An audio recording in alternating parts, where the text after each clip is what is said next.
Olá, sejam bem-vindos à nossa live de hoje. Teremos uma convidada bastante especial. Eu espero que vocês gostem.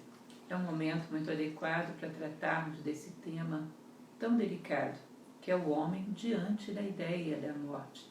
Não necessariamente da morte em si, mas só essa ideia muitas vezes já nos tira do sério, já nos impede de refletir com lucidez. Eu não poderia trazer uma convidada melhor. Quem eu convidei para vocês hoje para batermos um papo foi a doutora Sara Ananda Gomes. A Sara, ela é médica paliativista e presidente da Sociedade de Tanatologia e Cuidados Paliativos de Minas Gerais. Aí está ela. Seja bem-vinda, Sara.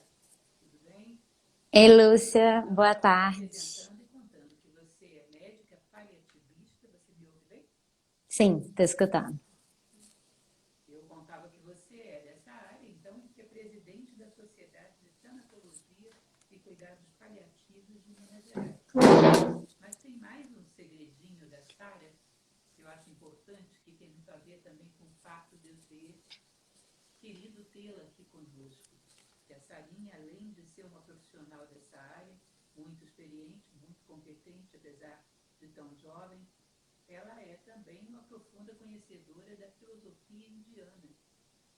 Ela é nada menos do que filha do cônsul da Índia em Minas Gerais, e ela tem toda uma vivência com a filosofia indiana que cai entre nós, pensar. É uma das filosofias que tratam com maior autoridade esse tema da morte. Tem uma história da filosofia indiana que está há séculos-luz em termos de tratar desse tema com muito cuidado e com muita profundidade. Então, Sara, seja muito bem-vinda para o nosso bate-papo. Eu sei que você entende bem a necessidade desse tema nesse momento. Nós estamos realmente mais estressados com a possibilidade da doença do que contaminados pela doença. Ou seja, o estresse está atingindo um número imenso de pessoas e provocando também situações sérias de saúde.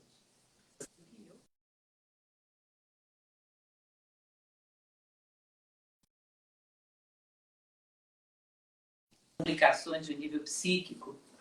Você lida com essa questão da morte há muito tempo, então vai ser uma satisfação a gente conversar sobre isso. Não só a Sara médica, mas a Sara ser humano, que também conhece tanto. Tudo bem com você? Como você está? Lúcia, primeiro agradecer muito pelo convite, porque é uma honra mesmo, né? Você imaginar que uma das pessoas que você mais admira fazer um convite para um bate-papo desse, a gente fica emocionada. E eu queria agradecer em nome de todos que eu acho que também gostariam de te falar isso, porque eu sei que você, citando aquela história que você falou, né? Tudo que você faz pela humanidade, pelas outras pessoas, com suas palavras, você faz como aquele rouxinol da história do Oscar, né? Que faz com o coração. Você tá me escutando bem, Lúcia? Tá me escutando bem? Sim, agora voltou. Deu uma pequena sumida. Pode continuar. Então, o que eu estava dizendo é que essa sua ação, né, que toca o coração de muitas pessoas aí, com suas palavras, com suas palestras, você faz com muito amor, como aquele rouxinol fez ao oferecer a rosa para a história do rapaz que você contou no Contos da Quarentena, do Oscar Wilde. Então, eu queria agradecer do fundo do meu coração e eu acho que em nome de muitas pessoas por isso. Muito obrigada. Você sabe que você mora no meu coração. É uma pessoa muito sensível, muito dedicada, muito profissional. Você reúne um monte de qualidades que são raras, Sara. Tem uma compreensão física e metafísica da doença, da sua área, e isso é muito bonito de se conhecer. Então vamos lá para o nosso bate-papo, já está suficientemente bem apresentada. Sarinha, eu gostaria que você me falasse um pouco a respeito do que são cuidados paliativos e qual a sua relação com a morte. Então, cuidados paliativos, Lúcia, é uma abordagem, né, que cuida de pessoas e não só de pacientes, mas também de seus familiares diante de doenças que ameaçam a vida. E esse cuidado envolve o alívio e a prevenção do sofrimento. E como que a gente faz isso? Principalmente, a gente precisa considerar a pessoa como um todo. Então, a gente cuida não apenas do sofrimento físico, mas também do sofrimento psíquico, social, familiar e espiritual. Porque a gente acredita que uma pessoa, ela não tem como a gente dissociar todas essas partes. E para a gente fazer esse cuidado, a gente precisa de uma equipe. Então, o cuidado paliativo geralmente é feito em equipe, então com vários profissionais, né? Então tem um médico, tem um enfermeiro, tem um psicólogo, tem um assistente espiritual que chama capelão, aí é fono, físio, dentista, terapeuta ocupacional. Quanto mais olhares para aquele paciente e para aquela família, melhor a gente vai conseguir oferecer um cuidado. E o foco desse cuidado é na qualidade de vida. Então, o cuidado paliativo, ao contrário do que muitas pessoas pensam, o foco é na qualidade de vida, independente da fase da doença, em qualquer fase. A gente preocupa com a melhoria da qualidade de vida. E, inclusive, muitos estudos mostraram que quem recebe a abordagem dos cuidados paliativos acaba vivendo mais. Não é o nosso intuito principal, o nosso intuito é da qualidade de vida, mas a pessoa que vive melhor, ela vive mais. Então, só para contrapor essa ideia de que tem pessoas que acham que cuidados paliativos é só para a fase final de vida. A gente cuida também da fase final de vida, inclusive no período do luto. Porque, como eu expliquei, a gente não consegue dissociar o paciente, a pessoa, de sua família. É uma unidade de cuidado. Então, a gente cuida também da família. E depois que a pessoa morre, a gente cuida da família no período do luto. Então, é toda essa fase. E pallium, Lúcia, vem a palavra do latim, significa manto protetor, que era aquele manto que os cavaleiros usavam para proteger contra as intempéries. E palliare significa acolher. Então, isso tem a ver com o significado dos cuidados paliativos. E aí, você me perguntou qual que é a relação com a morte. Então, a gente cuida, sim, também de pacientes em fase final de vida. E aí, como a gente está aqui conversando com uma filósofa, vamos fazer uma reflexão, né? O que seria o fim da vida? Seria quando morremos? Seria quando paramos de pensar? Ou seria quando paramos de nos comunicar? O que seria? O que a gente está falando? É o fim da vida biográfica ou o fim da vida biológica? Elas são dissociáveis? E aí vamos facilitar então. Vamos pensar que a gente está falando do fim da vida biológica. O fim da vida biológica, então, seria o morrer? E se o fim é o morrer, o início seria o nascimento? Então, daí a gente já tira uma ideia que morte e vida não são contrárias. E o nascimento e a morte são polos da vida. É a polaridade, né? O princípio da polaridade. Então, essa questão de morte e vida não são contrárias, aí me lembra daquela passagem de Rubem Alves, que ele fala, né? A vida e a morte são irmãs, não são contrárias. E aí, eu acho que ele fala assim que por isso que a gente tem que ter a vida, tem que ter reverência pela morte e deixá-la, na hora que ela chegar, deixá-la entrar. Mas só remetendo Rubem Alves um pouquinho, e eu lembro também de Khalil Gibran, que ele fala assim, deixa eu lembrar a passagem. Eu tenho aqui a passagem que ele fala: se quereis verdadeiramente conhecer o espírito da morte, abre o vosso coração até o corpo da vida. Pois vida e morte são uma só, tal como são o rio e o mar. Então, eu queria falar isso para mostrar para a gente que a tanatologia, que é um estudo sobre a morte, né, que vem de Thanatos, que é o deus da morte, ela, na verdade, é a ciência da vida sobre a ótica da morte. E acho que eu respondi sua pergunta e extrapolei um pouquinho, Mas é Não, mais ou menos fica à vontade. para esse Você caminho, assim. continua por aqui. Não sei se você teve a oportunidade de assistir, mas durante essa semana eu publiquei em uma Filosofia em Quarentena a relação filosófica entre morte e inconsciência. O fato de que o que nós tememos realmente ao final da vida é a perda da consciência. E essa ânsia nossa por eternidade seria eternidade de consciência. Agora, é engraçado, porque a gente quer a eternidade de consciência depois da vida, quando não tem dentro da vida. A maior parte da nossa vida estamos inconscientes, né? Então é como se a gente estivesse pretendendo uma eternidade de consciência mortos quando não conseguimos nem vivos. E a gente pode parar e perguntar se morte é sinônimo de inconsciência. Durante aquilo que a gente chama de vida, a gente está mais morto ou mais vivo? Né? Então, nós tomamos Estamos. posse de muito pouco da nossa vida para pretender alguma coisa além dela. Né? Então, nós desperdiçamos vida demais para depois, em determinado momento, ter condições, ter até direito moral de pedir mais vida, né, Sarinha? Estamos um É, pouco sem autoridade para isso. é aquilo que você diz, né, Lúcia? Estamos sobrevivendo ou estamos vivendo, né? E é isso que é a reflexão importante, que é o que o a gente falar sobre a morte nos convida a refletir, né? Todos os homens morrem, mas nem todos os homens vivem. Alguns só sobrevivem, né? E Exatamente. então é curioso que a gente queira mais vida, talvez queira apenas mais sobrevivência. Vida mesmo ainda é um mistério tão grande, talvez, do que a morte. Ou maior, quem sabe, né? É uma questão a pensar.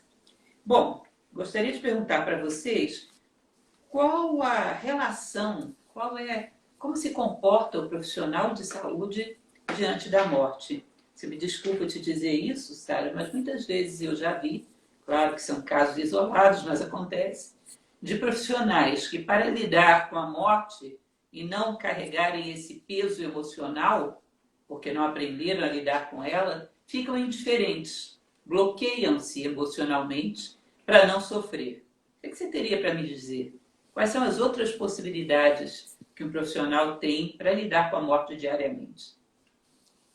Então, Lúcia, é interessante você falar sobre isso, porque antigamente era um pouco diferente, né? A gente não tinha essa relação com a morte. Antigamente, os profissionais de saúde, eles respeitavam a morte. E hoje em dia, depois que teve os avanços tecnológicos, que foram muito positivos, a gente ocorreu uma medicalização da vida e hospitalização da morte. Ou seja, a morte ela foi retirada do convívio que existiam, né, na família e foi escondida nos hospitais. E o pior, foi ensinada para os profissionais de saúde que ela é uma inimiga a ser combatida e não uma aliada. Então, isso trouxe vários problemas, Lúcia, que eu acho que os profissionais de saúde, eles não recebem informação para lidar com a morte, para falar sobre a morte. A gente passa o curso, às vezes, inteiro, curso de medicina, de enfermagem, sem, ainda tratando como um tabu, sendo que a gente sabe que a gente vai ter que conviver com ela a todo momento. E aí acaba que acontece isso que você falou, as pessoas, como elas não sabem lidar nem com a própria morte, nem com a morte do outro, elas criam um mecanismo de barreira, de proteção. E aí elas falam, não, se eu me envolver, eu vou sofrer. E na verdade não é bem assim. Né? A gente sabe que o envolvimento é importante na prática do cuidado.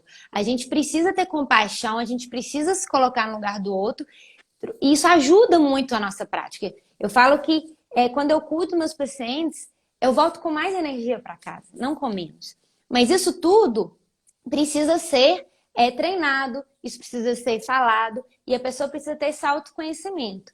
Então, existem condições, Lúcia, que a gente chama de fadiga de compaixão, que é a questão quando a pessoa se envolve e aí a gente brinca que é como um carro que tem gasolina, ele vai na viagem, chega lá e não tem gasolina para voltar. Então, quando eu cuido do outro, eu tenho que estar inteira para cuidar do outro. E para isso eu tenho que ter meus mecanismos de autocuidado. Então, dentro do cuidado paliativo, a gente fala muito sobre isso. E essa relação que o profissional de saúde, na maioria, criou com a morte não é uma relação salutar, porque ele fica frustrado, né? Ele fala, nossa, se eu não conseguir curar aquele paciente, eu me frustro. E não é bem assim, a gente sabe que para o cuidado a gente não tem limite, né? Então, mesmo quando a gente não pode curar, a gente tem muito o que fazer para aquele paciente. E aí a gente tem diversas formas de fazer isso sem esse distanciamento, que é a frieza, que muitos profissionais envolvem, e sem também criar fadiga de compaixão, que é você se envolver a ponto de você não saber separar o que é seu e o que é do outro, né? Então, isso aí a gente cria vários mecanismos. É interessante que agora eu tô lembrando aqui, você me perguntou sobre isso, eu lido muito com residentes e com outros profissionais de saúde, e a gente uma vez fez uma dinâmica, Lúcia, que era assim, era tipo um workshop, que a gente colocava todos os profissionais com uma atividade, e aí, nessa atividade, a gente simulava a morte deles. Então, a gente ia lendo o que foi acontecendo, ia simulando as perdas que eles iam tendo nessa trajetória. E aí a pessoa tinha que, nessa atividade, ir riscando várias coisas da vida dele. Porque primeiro ele elencava as prioridades, os valores, as coisas que eram importantes para ele. E no final dessa atividade, a gente já fez isso com médicos cirurgiões, eles estavam em prantos. Porque ao ser colocado em contato com a possibilidade da própria morte e do fato de perder pessoas que eles amam, eles conseguiam ver como que é o outro lado e sentir, perceber um pouco disso. E aí no final a gente falava, agora essa pessoa, porque no final da dinâmica, fica uma pessoa que fica ao final no lado, no momento da morte. E aí a gente falava, agora escreve para essa pessoa um recado que você queria falar para ela. E aí no final a gente fala, leva essa mensagem hoje para essa pessoa. Mesmo que você não esteja próximo, envie. Porque, então isso é uma dinâmica que, assim, que faz a gente pensar em nós, né? Para ter esse autoconhecimento que eu falo que é tão importante na hora do cuidado do outro. E também para desenvolver a compaixão e a empatia. Será que eu gostaria de ser cuidado por uma pessoa que tem essa frieza? Não. Se eu não gostaria disso, por que eu faço isso com o outro, né? Então, a gente tem vários exemplos também que a gente vê na prática, mas eu sou muito otimista e eu vejo que isso está mudando muito, que as pessoas, os próprios profissionais de saúde têm procurado conhecer mais, estudar mais sobre isso, têm ficado com menos receio. Antes, quando eu começava a falar de cuidados paliativos, eu tinha um profissional que até arrepiava, e hoje em dia as pessoas já têm aceitado melhor, entendido o quão é importante a gente falar sobre isso, a gente experienciar isso de diversas formas, né? É muito interessante. Eu trabalhei durante um bom tempo, Sara, um trabalho que nós tínhamos em Nova Acrópole, que era um abrigo de crianças órfãs, às vezes órfãs de pais vivos, né? Abandonadas, uma série de situações. E antes de entrar nesse trabalho, eu visitei uma série de abrigos semelhantes para me preparar para o que eu ia enfrentar. E eu achava curioso isso, porque os cuidadores no abrigo de crianças, muitas vezes eles têm esse mesmo gatilho de fuga. Eu não posso me envolver com essas crianças. Porque amanhã ou depois vem alguém e adota, ou os pais pegam de volta. Eu vou me desgastar demais, vou sofrer demais. Então, imagine você, a situação de uma criança num abrigo, sem pai, sem mãe, sem nenhum familiar. A única chance que ela tem é que aquele cuidador goste dela. E o cuidador não se apega a ela por medo de sofrer. Você percebe que é uma situação semelhante? De uma certa forma, eu acredito que nesses dois casos, que são duas situações extremamente vulneráveis, uma criança sem ninguém e uma pessoa fragilizada, um doente terminal, dois momentos muito dramáticos da vida. Existe da nossa parte um mecanismo de autodefesa muito fundamentado na cultura egoísta em que vivemos. Se alguém tem que sofrer, que não seja eu. Bom, aquela pessoa já está numa situação de um sofrimento muito intenso. Você tem toda essa trajetória de volta que você falou, 1000 coisas para te devolver a vitalidade, 1000 coisas para compensar qualquer desgaste que possa haver, que sempre há e muito. Essa pessoa só tem você. Então, esse de escolher Entre o outro sofrer ou eu sofrer, eu prefiro que ele sofra. Eu não. Eu não me envolvo, porque senão vai ser dolorido. Vai haver dor. Você simplesmente tem que escolher quem vai suportá-la, quem vai carregá-la. E sempre achar que a dor tem que ser toda carregada pelo outro e o alívio sempre todo carregado por nós, você percebe que é uma atitude cultural, que não existe só nos cuidadores de abrigos, nos médicos diante do paciente terminal. Existe diante da vida como um todo. Nós passamos pela rua quase que pré-programados a não olhar para os lados, a ignorar toda a situação de dor que sempre encontramos pelo caminho. Então, quando confrontamos com a nossa própria dor, não estamos preparados para lidar com ela. Tão pouco. Não sabemos o que fazer e, inclusive, quando você foge da dor do outro, existe uma expectativa psicológica do que o outro também vai fugir da tua dor. Isso é um fator que agrega ainda mais instabilidade. Enfim, eu me recordo muito, já conversei com você sobre isso, que eu sempre admirei muito uma médica que você conhece bem, que é a doutora Elizabeth Kübler-Ross, falecida há alguns anos, e um livro dela, que era Sobre a Morte e o Morrer, foi uma coisa que me marcou bastante. Ela falava que de todo o conjunto de pessoas que ela conheceu nessa situação terminal ao longo da sua vida profissional, quanto mais espiritualista era a pessoa, mais chance dela chegar lúcida diante da morte. Quanto menos apegada a coisas materiais, maior é a chance dela chegar lúcida ao momento da morte. Que, segundo se diz em tradições como a Índia, você conhece bem, é a melhor maneira de confrontar a morte, com lucidez.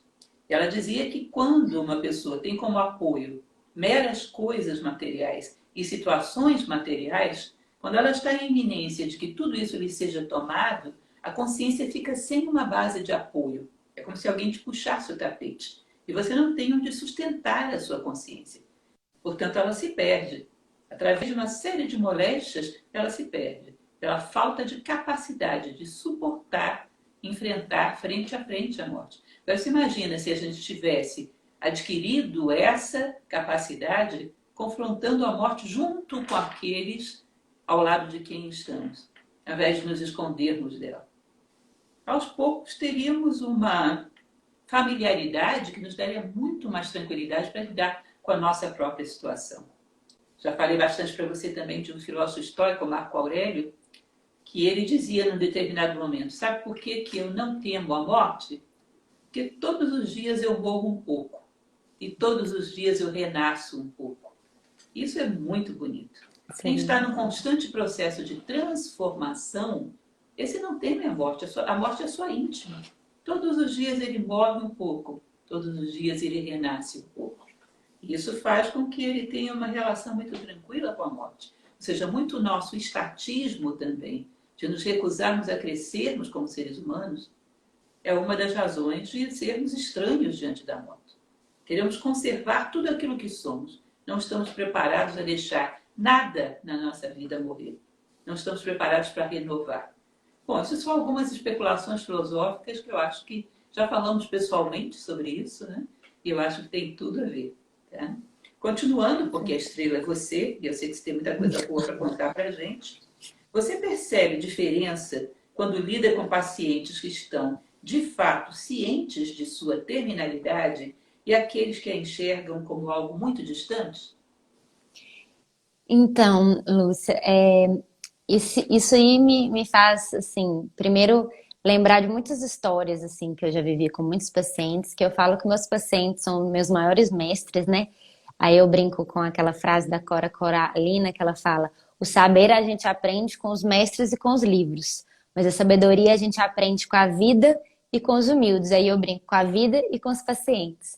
Então, eu me lembro aqui de uma história de um paciente, e aí pega um pouco do que você falou, né, daquela pessoa que já tem familiaridade, já é serena, é tranquila, ou seja, ela é uma pessoa que fica lúcida até o último segundo, porque ela tem a serenidade de passar por esse momento. Não são todos que vão ter essa serenidade, é claro, e isso tem sim, a gente nota que tem relação com apego. E eu me lembro de um caso, de um paciente meu, muito querido, que eu acompanhei durante algum tempo, que ele era carteiro e ele já estava aposentado e ele foi no consultório algumas vezes para a gente, né, eu acompanhando ele. E uma das visitas do consultório eu percebi que ele era uma pessoa muito culta, muito inteligente, ele gostava muito de ler, gostava de ler poesia. Então depois que ele aposentou, ele se dedicou muito à leitura. E toda vez que ele ia no consultório, ele me indicava um livro, me falava um trecho. E aí, um dia a gente teve a conversa sobre as diretivas antecipadas de vontade. Só para explicar para quem não sabe o que que é, Lúcia, as diretivas antecipadas de vontade, ou testamento vital que a gente fala, é um conjunto de valores, como que eu vou explicar isso? É uma conversa que a gente tem sobre nossas vontades, prioridades e valores, de como a gente gostaria de ser cuidado, caso algum dia a gente não possa responder por nós mesmos. Isso, principalmente em pacientes com doenças, em terminalidades, é muito importante de ter essa conversa. Mas não só, por exemplo, eu já fiz minhas diretivas, eu não tenho nenhuma doença em terminalidade. Mas por que é tão importante falar sobre isso? Porque quando a gente fala sobre diretivas, o que a gente fala, na verdade, é o que importa para você. Como que você quer ser cuidado? Quem você quer que esteja com você no momento que você esteja mais debilitado? Então, essas são algumas das questões das diretivas. A diretiva é bem amplo, tá? Mas eu falo que é extremamente importante a gente conversar isso, não só com os nossos familiares em casa, mas com os profissionais de saúde que nos acompanham, porque isso faz toda a diferença do cuidado. E a gente, no cuidados paliativos, a gente sempre tem o hábito de conversar sobre isso. Não é todo mundo que tem facilidade, porque ao falar sobre diretivas antecipadas de vontade, você acaba pensando no momento da morte, no momento da pior. E é o que a gente falou, as pessoas têm medo de falar sobre isso, porque tem às vezes aquele receio, vai atrair, e não é bem assim, né? A gente não precisa falar sobre morte de forma triste, pelo contrário, de forma natural, porque faz parte da vida. Então eu estava tendo essa conversa com ele sobre diretivas, e aí ele falou, não, pode deixar, eu vou escrever. Aí tem paciente que prefere falar, tem paciente que prefere escrever. Ele falou, não, eu vou escrever minhas diretivas, vou trazer para você. Tudo bem. E aí ele era um paciente assim, muito ciente da sua condição, ele tinha um câncer já avançado, e aí ele precisou ser internado numa fase mais final da vida dele, a gente cuidou dele, ele sempre de bom humor, e ele teve lustro até o último segundo, todo mundo gostava de ir no quarto dele, minha equipe ia lá, ele alegrava assim, as pessoas que visitavam, falam, né, que a gente realmente aprende muito com os pacientes, porque a gente chegava lá e ele estava numa fase extremamente debilitada, mas ele sempre tinha uma poesia, uma história para quem chegava no quarto. Então a gente fala que a gente saía do quarto dele revigorada e ele estava morrendo. E aí ele faleceu e aí as filhas dele todas ficaram muito agradecidas o cuidado dele, né? Ele teve uma partida muito serena, como ele era. E aí, 6 meses depois, isso foi no meio do ano, no Natal, Lúcia, me chega uma carta. E eu falei assim, gente, que carta é essa? Na hora que eu abro com a letra dele, com uma foto dele e um recado para mim, pessoal, falando várias coisas, com algumas poesias. E aí eu falei assim, gente, mas como que ele fez isso? E aí eu fiquei muito emocionada, eu liguei para a filha dele, eu falei, foi você que mandou essa carta? Ela falou, não, eu também recebi. Ela estava também super emocionada. E olha para você ver, ele não só tinha ciência do que estava acontecendo, tinha como ele se preparou e deixou isso. Ele deixou com um amigo dele, que era carteiro, e falou: olha, eu quero que você envie essa carta para tais pessoas no Natal, mesmo né, depois que eu tiver partido. Porque ele tinha esse hábito de sempre no Natal, como ele era carteiro, ele gostava de enviar correspondência.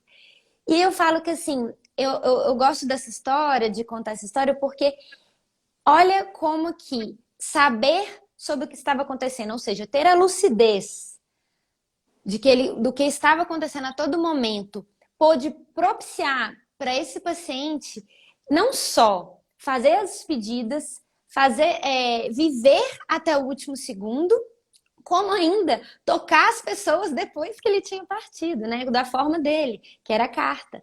Então, assim, quando o paciente tem essa ciência, e muitas famílias hoje em dia, Lúcia, elas têm uma noção de que é proteger o familiar e não contar nada para ele. E a Elizabeth Kubler-Ross, ela fala, todos os pacientes sabem, o corpo, o que está acontecendo no corpo, a gente sabe. A questão é, queremos escutá-lo? Como vamos escutá-lo?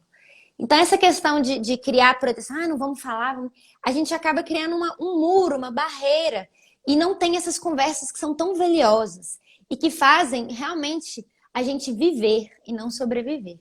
Então, eu gosto de exemplificar essa história, e tem muitas outras. Teve um outro paciente que a gente estava fazendo uma consulta, ele era um paciente jovem, e ele tinha perdido a audição por conta da quimioterapia. E aí, eu conversando com ele, ele falava um pouco mais alto, mas ele conseguia entender tudo. E ele fazia leitura labial. Eu perguntei, qual que é a sua impressão da sua doença? E aí ele me respondeu, Lúcia, foi a melhor coisa que me aconteceu. Aí na hora, assim, tava eu e minha equipe, a gente espantou. E ele falou assim, porque antes da doença, eu tinha uma vida vazia, sem sentido. Eu só bebia com meus amigos, não fazia mais nada. Depois da doença, eu despertei, aí ele tinha procurado a igreja, e na igreja ele conheceu a esposa dele, ele falou que é o maior amor da minha vida, ela estava do lado dele, e agora, ou seja, a doença me proporcionou isso, e agora eu vivo. Então, e era super humilde esse paciente, na hora que ele me falou isso, eu olhei assim para minha equipe, sabe quando você fala assim, gente, como, né, assim, são mestres, né, então a gente, essa consciência, essa lucidez, não é simples, não é fácil. Eu não estou falando que é uma coisa, né, que todas as pessoas têm, não. Porque cada pessoa tem um processo e um tempo de elaborar. Muitos pacientes, quando a gente vai conversar sobre isso, eles falam assim, vou pensar. E aí, depois de meses, volta ao assunto. Então, cada um tem o seu tempo e a gente tem que respeitar isso. Mas o mais importante disso tudo é a gente escutar esses pacientes. Outro caso que eu me lembro sobre isso também é uma paciente minha que eu propus as diretivas, né? Ela estava ótima, ela tinha um câncer de pâncreas e ela estava bem, aí eu conversei sobre as diretivas, ela se propôs a fazer, mas ela falou, eu vou fazer. Eu falei, você não precisa fazer com pressa, pode fazer com calma, é só pra gente saber o que é importante para você e a sua família também. E aí ela foi buscar um exame de tomografia e ela entendeu errado o exame. Ela achou que o exame tinha piorado. E aí ela marcou uma reunião com a família dela num domingo, chamou todo mundo, leu as diretivas para todo mundo. Gente, eu quero ser cuidada assim, assim, assim, isso é importante, fulano isso. E todo mundo ficou assustado, mas por que você tá falando isso? Você tá bem? Ela, não, o exame não tá bom. E aí na segunda-feira, quando ela foi consultar, eu falei, mas seu exame tá ótimo. Aí ela, não acredito. Aí ela falou assim, mas você sabe que eu tô aliviada de já ter tido essa conversa? E aí ela falou, foi um ótimo exercício, assim, mesmo ela sabendo que ela tinha, na verdade, melhorado, e essa paciente ainda está viva, a gente ainda acompanha ela, mas ela falou, foi um alívio para mim falar para meus familiares o que é importante para mim, porque a gente às vezes não costuma ter conversas nesse grau de profundidade, né? Tudo, e pronto, ela tá resolvida, todo mundo já sabe como ela quer ser cuidada, sabe quais são os valores dela, sabe o que não é, o que ela não quer de jeito nenhum, o que ela quer. Então, eu acho que essa clareza é importante para isso. E aqueles pacientes que lidam como se fosse algo distante, eles são como todos nós somos. Todo mundo sabe, a única certeza que a gente tem, né, é da morte, mas a gente finge que não é com a gente. E isso é o do ser humano. E às vezes até um mecanismo que a gente cria para não sofrer. Mas se a gente faz, como você falou, Lúcia, pensa que, na verdade, a morte é uma aliada, ou seja, a gente morre todo dia. As células do nosso corpo morrem todo dia. O nosso corpo de criança não é mais o mesmo. A gente, né, aquele corpo já morreu para nascer outro. E isso é um processo de nascimento e renascimento, né, de morte e renascimento, que é importante. Se a gente não fazer morrer certas partes da gente que não são boas para a gente criar outras virtudes, para a gente subir o degrau, isso a gente não cresceria, né? Não teria evolução. Então a morte é muito importante e a gente não tem que ter medo, não ter temor, e sim respeito pela morte. Eu falo que se a gente tivesse respeito ao invés de medo, talvez seria bem diferente a forma como a gente lida, né? Falei muito, Lúcia. Suas histórias foram lindas, só que você fez minha equipe toda aqui chorar. Uma choradeira total aqui no meu set de filmagem. Belíssimo. Muito obrigada. obrigada. Mas, Me recordo de uma vez na vida ter vivido alguma coisa parecida com uma pessoa tão madura, tão consciente do processo da morte. Nós tínhamos um abrigo para crianças, hoje convertemos isso num outro tipo de atividade, mas esse abrigo tinha como um grande colaborador uma pessoa da Embaixada dos Estados Unidos. E esse senhor, que nos apoiou durante muito tempo, um dia desenvolveu também um câncer, com muita tranquilidade, com muita lucidez, chegou ao momento final. Quando nós fomos até o velório para nos despedirmos da família dele, nós tivemos uma grande surpresa, porque ele ainda em vida pediu que as pessoas que fossem ao seu velório, ao seu enterro, não levassem flores, levassem doações para o abrigo Nova Acrópole. olha, gente. Nós chegamos lá e estava cheio de doações para o abrigo. Foi o último desejo dele. É uma admiração profunda por pessoas que têm essa capacidade de ver a morte frente a frente, com serenidade. E o que eu acho curioso é que muitas vezes a pessoa tem a impressão em vida de que saberia lidar com isso. Por exemplo, apoiado em alguma ideologia, em alguma espiritualidade. Mas é interessante como é que a gente não se conhece profundamente. Não sabe até que nível de profundidade vai o nosso suporte psíquico, as nossas crenças. Muitas vezes, só diante da morte, você vai ver realmente o que é uma convicção profunda que te dá resposta às circunstâncias. Já vi pessoas que já eram envolvidas com esse tipo de espiritualidade há muitos anos e diante da morte perceberam que não era profundo, era superficial. Já tive que, em leito de morte, falar para uma pessoa sobre a religião dela, porque ela já não acreditava mais nem lembrava de nada. E, de qualquer forma, eu lembro Marco Aurélio novamente, eu acho que em qualquer idade da vida, a gente tomar a morte como conselheira é uma excelente medida. Se eu fosse morrer amanhã, é como se fosse fazer esses cuidados, essa lista que você falou, ainda em vida. Se eu fosse morrer amanhã, o que seria importante? Consciência nasce no contraste. E um dos contrastes que mais nos mostram a nós mesmos é exatamente esse contraste entre a morte e a vida. Porque mostra o que é real na vida.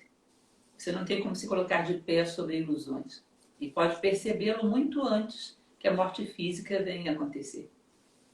Enfim, é um assunto apaixonante, mas uma das coisas que mais me admira é exatamente essa dignidade diante da morte. Eu te convido um dia, se você puder, leia sobre a morte de Sócrates nos diálogos é Platônicos. lindo. Sócrates, ele vai lúcido até o último minuto. E já Maravilhoso. tendo Creighton. tomado o veneno, ele ainda faz recomendações aos seus discípulos, deita, cobre a cabeça com um tecido, descobre novamente, pede que se faça um sacrifício a Esculápio. Enfim, ele não só ensinou a viver, ensinou a morrer. Mas uma pessoa que vem ao longo da sua vida tomando a morte como conselheira, não tem mais por que temê-la. E são tão poucos aqueles que são maduros diante disso. E quando a gente não é maduro diante disso, tem muito pouco a fazer pelos outros, quando confrontam esse problema. Recordo que uma ocasião, nesse ano, eu escrevi para você que uma pessoa estava me pedindo para mandar para ela uma carta, para ela mandar para um amigo que estava terminal. Lembra? Eu fiquei pensando, meu Deus, o que eu vou mandar para essa pessoa, se fosse eu mesma falando, mas para uma pessoa mandar para outra pessoa que fosse legítimo para ela, que tivesse algum valor, que ela entendesse o que estava dizendo. Eu acho que realmente seria uma obrigação para todos nós pensarmos o que dizer a alguém que está numa situação dessas. Porque não estamos dizendo só para essa pessoa, estamos dizendo para nós mesmos. Para nós mesmos. Bom, e por último, gostaria de fazer uma pergunta para você, que para mim é uma das mais importantes da nossa live, que é: como a sua espiritualidade te ajuda na sua profissão? Então, Lúcia, isso como que eu falo, dentro da minha profissão, é claro que a gente carrega sempre, né, a nossa história de vida. E eu falo que na minha história de vida eu tive sempre muito contato com a espiritualidade, ou seja, assim, a cultura hindu, né, que foca muito no ser e não no ter, e todas as histórias e a naturalidade com que eles lidam mesmo com essa questão da morte. Além disso, eu tive contato também com o cristianismo por conta da minha mãe, e isso me trouxe, contribuiu muito para a minha profissão, no sentido que, primeira coisa, a questão do autoconhecimento. Eu acho que uma coisa do Vedanta, né, que é a filosofia hindu, que a gente estuda muito no hinduísmo, ela fala, a gente precisa nos conhecer, a gente está aqui para encontrar a nossa essência, que é una. E isso me ajudou muito por conta que, igual eu expliquei para você, sem o autoconhecimento é difícil a gente estar inteiro para cuidar do outro. A outra questão que me ajuda muito é essa questão de tolerância religiosa, que dentro do hinduísmo a gente aceita muito todas as religiões, e Ramakrishna, um grande guru, né, que foi um avatara na Índia, ele falava, todas as religiões levam ao mesmo caminho, não existe religião certa nem religião errada. Então essa questão da espiritualidade, ou seja, que não tem a ver com religião, a espiritualidade é simplesmente onde está o seu sagrado, é uma coisa que a gente, em qualquer tipo de religião, ou naqueles, e até mesmo naqueles que não têm religião, eu falo que os ateus, eles têm uma serenidade diante da morte que é muito bonita, porque eles têm as virtudes como a principal, a ética, como o principal norte, e isso a gente aprende a entender que o sagrado do outro é individual. E que esse respeito ao sagrado do outro é fundamental na hora da gente cuidar do outro. Ainda mais na especialidade que eu escolhi, que são os cuidados paliativos, onde a gente precisa abordar a espiritualidade. Porque nesse momento, igual eu falei para vocês, a gente não pode dissociar a pessoa. Né? Então, esse exemplo que você deu, né, de a pessoa às vezes não esquece da própria religião, é muito comum. Às vezes a pessoa está num momento difícil, ela briga com o que ela acredita. Isso é só um momento, a gente fala que é o pêndulo. Né? A pessoa pendula entre aceitação, entre negação, entre revolta. E é importante a gente estar ao lado dessa pessoa nesse momento, escutar. E por isso que a figura do assistente espiritual às vezes pode ajudar muito a ressignificar aquele momento que a pessoa está vivendo. E falar, peraí, você está esquecendo, mas tem coisa aí dentro de você, dentro da sua própria crença, que pode te dar muita força nesse momento. Então, isso eu acho que também me ajuda muito, essa questão, né? Eu sempre gostei muito de estudar as diferentes crenças, diferentes filosofias e religiões. Então, acho que isso me ajudou muito. E é lógico que a forma como que a cultura oriental, como um todo, lida com a morte, né? A questão do bardo, a questão do Gita, quando ele fala, né? Que a gente, na verdade, não existe nascimento nem morte, porque a alma ela é perene, ela não tem esses atributos, ela é eterna.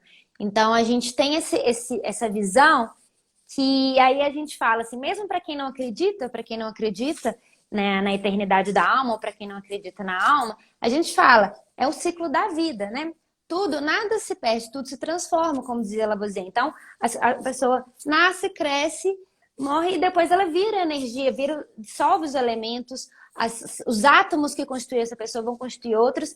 E para quem não acredita em Deus ou uma energia suprema, isso tudo vira energia de novo. Então, é um ciclo. E isso dentro da cultura hindu é muito forte, da questão que a gente está aqui, mas a gente está aqui de passagem mesmo, e nascimento e morte são apenas transformações de uma alma que é perene, né, que é eterna. Então, acho que isso também me ajuda, e eu falo assim, quando meus residentes às vezes perguntam, Sara, quando um paciente te pergunta qual que é a sua crença, você fala? Eu fala, não tem que ter vergonha da nossa crença. O que você tem que mostrar é que a sua é a sua e você vai respeitar dele independentemente, qual que seja. E isso é muito importante também, né? Essa questão de saber que a crença do outro é muitas vezes aonde você vai conseguir se aproximar dele e muitas vezes conseguir ressignificar. E aí eu tenho várias histórias também, né? A questão da que a gente fala de dor total, que às vezes um paciente, a gente chega lá para tratar a dor, que é muito importante, eu não posso deixar um paciente nesse momento com dor, e na hora que eu vou tratar a dor, eu vejo que eu dou remédio e não melhora.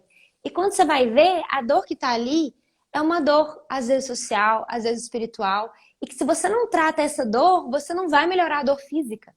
Né? Teve uma vez um paciente que ele era pai de família, ele era pedreiro, ele era jovem, tinha 50 e poucos anos, e ele estava com câncer de vesícula. E ele era bem fechado, e a gente tentando tratar a dor dele e aumentando medicação e não melhorava. E aí a assistente social chegou para conversar com ele e descobriu que ele estava super preocupado porque ele tinha comprado um carro usado e ele estava pagando aquele carro em parcelas, e ele tinha 2 filhos adolescentes, mais jovens, e uma esposa que trabalhava em casa.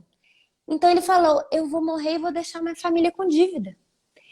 E aí quando a assistente social explicou para ele do FGTS, que poderia sacar, que ele poderia pagar essa parcela, no dia seguinte disso, a gente reduziu pela metade a dose da medicação da dor dele. Ou seja, não adianta eu pensar que eu preciso tratar os sintomas físicos. É importantíssimo. A pessoa com dor, com falta de ar, a gente não consegue fazer nada. Mas se eu não trato as outras dimensões, se eu não vejo esse outro lado, né? E às vezes, uma vez eu estava tratando de um pastor que tinha brigado com Deus, porque ele falou assim, eu faço cura das pessoas, como que eu não estou conseguindo me curar? E aí teve todo um trabalho que a gente foi desenvolvendo e trazendo as próprias passagens bíblicas, que depois ele entendeu que era importante, que aquela passagem por aquilo tudo para ele era importante, até para ele dar o testemunho. Então, é muito assim, eu falo que a minha espiritualidade faz realmente toda a diferença e também no meu autocuidado, porque quando eu estou trabalhando muito, eu faço a minha meditação, eu chego em casa de manhã também, isso me ajuda muito a continuar trabalhando e estar inteira, né? Então, tem vários aspectos que eu acho que são importantes, né? Igual eu falo, não é religião, a gente tem que ter a nossa espiritualidade, a gente tem que saber onde está o nosso sagrado, né? Eu vou te dizer uma coisa, Sarinha. Uma das coisas que eu aprendi acerca da morte, que talvez tenha sido uma das que mais me tocaram, veio de um filósofo indiano do século passado, chamado Nilakanta Sirihan. Em um dos seus livros, Em Busca da Sabedoria, ele tem um capítulo em que ele fala a seguinte coisa: constrói a tua barca. Ele diz que nós temos uma consciência viajando pelo mundo material nessa barca que é o nosso corpo físico. E que necessariamente essa barca é um empréstimo, ela pertence à natureza. Tanto que nós temos que nos comportar como hóspedes, como diria o taoísmo, né? Hóspedes de um hospedeiro muito cerimonioso. Portanto, cuidar bem desse cômodo da casa dele que habitamos. Mas ele diz, nós somos conscientes desde o primeiro momento que essa barca não é nossa, e vai ter que ser entregue. Como você vai fazer para que a sua consciência não naufrague quando tiver perdido essa barca? Aí ele diz, constrói a tua barca. Como é essa barca que a nossa consciência assume quando perde o corpo físico? Ele diz que cada vez que você vive algum atributo divino em profundidade, que essa experiência é tão tocante para você, tão contundente, que você percebe concretamente um pouco de eternidade dentro de você, você acumulou uma ladeira para fazer a sua barca. Então, um sentimento de altruísmo tão profundo que eu não quero reconhecimento, eu não quero nada, eu quero o bem dessa pessoa e nada mais. Que você examina aquele sentimento e percebe que ele é puro. Uma experiência desse tipo já é uma madeira muito consistente para uma barca. Um sentimento de amor onde você é capaz de dar o melhor de si sem esperar nenhuma contrapartida pelo bem do ser amado. É mais uma madeira. Um sentimento de profunda compaixão e compromisso e responsabilidade com toda a humanidade, como se fosse tua família. De tal maneira que quando acontece alguma coisa você pensa, nossa, o que vai ser? Daquele outro país, dessas pessoas que já passavam dificuldades antes, isso dói o teu coração e você vai até o limite das tuas possibilidades para ter alguma coisa que possa beneficiar.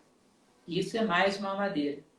Cada vez que nós vamos percebendo atributos divinos dentro de nós, que são tão legítimos que não necessitam de nada externo, eles valem por eles mesmos.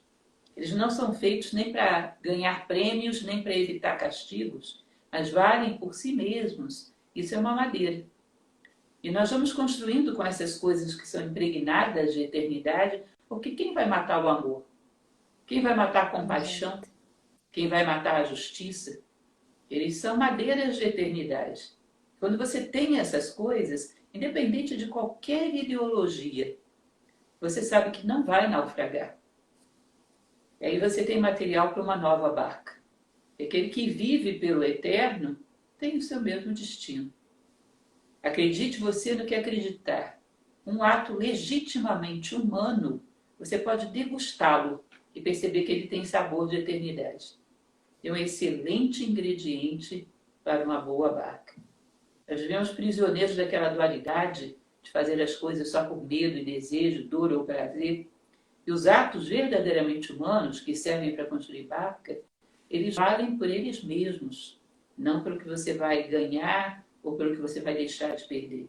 Procurar construir coisas consistentes desse tipo, eu acho que é a coisa mais eficaz que podemos fazer, para poder termos um suporte para a nossa consciência, diante da nossa morte, diante da morte do outro. Eu conversava com você em uma ocasião em Belo Horizonte, não sei se você se recorda, a respeito de uma mestra sufi, Rabia Adawiya, que ela tinha uma oração, ela dizia de uma maneira muito bela, ela expressava essa questão da ação que não depende nem de prêmio nem de castigo. Ela dizia o seguinte: Senhor meu Deus, se eu te busco por medo do teu inferno, queima-me no teu inferno. Se eu te busco pelo desejo do teu céu, expulsa-me do teu céu. Mas se eu te busco apenas pelo que és, recebe-me no seio da tua glória. Você percebe que quando buscamos ao divino, pelo que ele é, pelos atributos que tem e que nós sentimos que são factíveis de existirem em nós também. Independente de darmos um nome a esse ser, independente de acreditarmos nele como uma forma física ou não, esses atributos são gotas de eternidade. Quando você olha para um sentimento desse tipo, você percebe que ele é sólido, ele é incorruptível e ele não tem como te abandonar. E se a tua consciência se apega a ele, será tão duradoura quanto ele. Constrói a tua barca. Isso, para mim, foi um dos conselhos mais bonitos que eu já ouvi na minha vida e te confesso que revolucionou a minha forma de viver. Eu acho que é bem útil. Eu sei que você conhece muito bem tudo isso. Eu sei que eu acho que é muito útil para o nosso público pensar a esse respeito. Nós temos pouquinho tempo, Sara, mas eu gostaria que você falasse só de uma coisinha. Esse exercício que você fez com esses cirurgiões, será que você teria como, em poucas palavras, adaptar isso num exercício para recomendar para as pessoas que estão nos ouvindo? Eu acho que então a gente pode fazer algo mais simples, que é até questão, né, que você falou, né, do Marco Aurélio, que é assim: se você fosse morrer amanhã, todo mundo faz essa reflexão agora, né? Se você soubesse que você fosse morrer amanhã, o que você faria hoje? Acho que isso é o principal ponto que o exercício quer chegar. Você faria exatamente o que você está fazendo ou você mudaria tudo? Então, essa reflexão é bem importante. E a outra questão do exercício é pensar, assim, a gente fala elencar 3 virtudes que te descrevem. Então, você coloca 3 virtudes que te descrevem e 3 pessoas que você gostaria que tivessem próximo de você num momento desse, num momento final. Que você confiaria, que você gostaria. E aí, o exercício, ele assim, né? Ele é mais complexo, mas ele faz uma reflexão. Ao final de tudo, você cortar e deixar uma virtude que te representa. Mas primeiro você faz o exercício. E também o exercício, ele fala um pouquinho dos sonhos que você tem a longo, médio e curto prazo. Quais que você estaria dispostas a perder. Ninguém nunca quer perder nada. Mas essa questão do apego, né, Lúcia, que tem muito a ver também, né, com a filosofia oriental, é a questão que as pessoas, quando elas têm um grande apego, elas têm mais dificuldade nesse momento, né, da morte, no momento da transformação. Então, esse exercício é muito para a gente praticar qual apego que a gente tem. Não só as pessoas, como em coisas, como em sonhos. Então, esse exercício ele fala também para você colocar 3 sonhos. Um de curto prazo, um de médio prazo e um de longo prazo. E aí, depois, no final, a gente tem que escolher um de cada. E é muito doloroso fazer isso. Quando as pessoas cortam as pessoas, é assim, é muito difícil.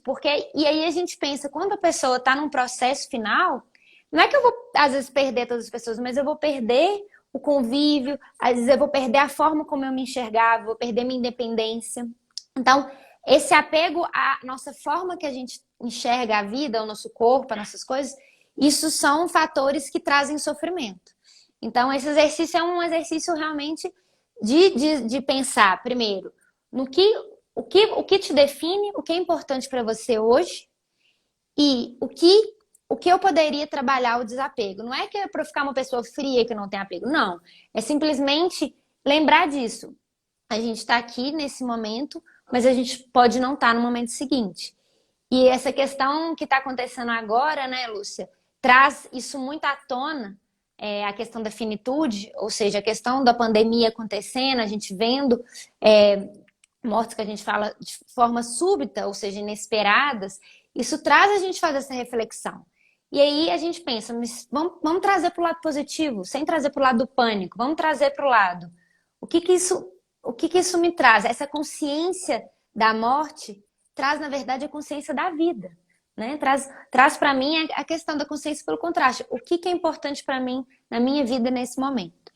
Então, acho que esse seria um exercício. Não dá para eu fazer o exercício todo, porque ele realmente é longo, mas acho que talvez a gente escrever isso apenas para uma reflexão e também falar para essa pessoa que a gente ama muito, que a gente ama ela muito, né? Isso a gente esquece de fazer isso, né, Lúcia? Mas as pessoas, os meus pacientes no leito, nos últimos dias, o que mais tem de fala, e a gente fala que eles atingem um estado de amorosidade impressionante, é sobre as relações, é sobre isso, é sobre as coisas eternas que a gente constrói, né? E não sobre, bens. Raramente alguém fala de bens, alguém fala, eu devia ter trabalhado mais, eu devia ter... Não. Ele falam-se das virtudes, das coisas que são importantes, das pessoas que ele conviveu. Então, acho que isso é um alerta para a gente, né? Do que a gente tem que sempre pensar no que é importante mesmo. E agora que a gente está... A gente tem, porque daqui a pouco vão nos derrubar.